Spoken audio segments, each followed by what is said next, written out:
નમસ્કાર મિત્રો, હું છું આરજે આકાશ અને રિયલ એસ્ટેટના રિયલ પિક્ચરની વાતો માટે આજે આવી ગયો છું તમારી સાથે. કારણ કે રિયલ એસ્ટેટ વિશે કોઈને પૂછવું હોય ને તો આપણે મિત્રોને તો પૂછતા જ હોઈએ, કોઈની સલાહ લેતા હોઈએ, પણ હું આજે એક્સપર્ટ સાથે હાજર થયો છું. કારણ કે એમાં શું અનુભવ હોય ને તો એ સારી રીતે બોલી શકે, સમજી શકે અને ફ્યુચર જોઈ શકે. 30 વર્ષ કરતાં વધુ જેમનો અનુભવ છે એવા મિસ્ટર રાજન સાવલા આપણી ભેગા છે. મુંબઈ, દુબઈ, પુણે, આ બધા જ રિયલ એસ્ટેટવાળી ટોપ 5 કંપનીઝ જે હોય વર્લ્ડની એમાં એ કામ કરી ચૂકેલા છે. હેલો સર, કેમ છો? બસ ફાઇન, તમે કેમ છો? અરે આનંદ મંગલ. એટલે રિયલ એસ્ટેટ એક એવી વસ્તુ છે ને કે બધા લોકોને આમ મનમાં કંઈક ને કંઈક સવાલ મૂંઝવતા હોય. તમે આને કઈ રીતે જોવો છો? રોકાણ તરીકે, ઓપોર્ચ્યુનિટી તરીકે, કે પછી ખરેખર એક ઘર અથવા કોમર્શિયલ વસ્તુના ઉપયોગ માટે?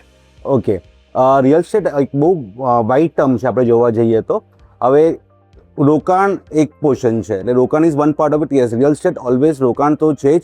અગર તમે પોતાના માટે ફ્લેટ રહેવા બી તમે લો છો તો એ તમારું એક ઇનડાયરેક્ટ રોકાણ થઈ જાય છે બેસિક. એટલે આજે આપણે ફેમિલી છે તો તમે એ વિચારો કે આપણા ઘરે આપણી બહેનો લેડીઝ એ લોકોને છે કે તમે જે બી પ્રોપર્ટી તમે એક્સ વેલ્યુ તમે પ્રોપર્ટી આજે બાય કરો છો, over a period of time A property value 2x 3x 4x થઈ જાય છે.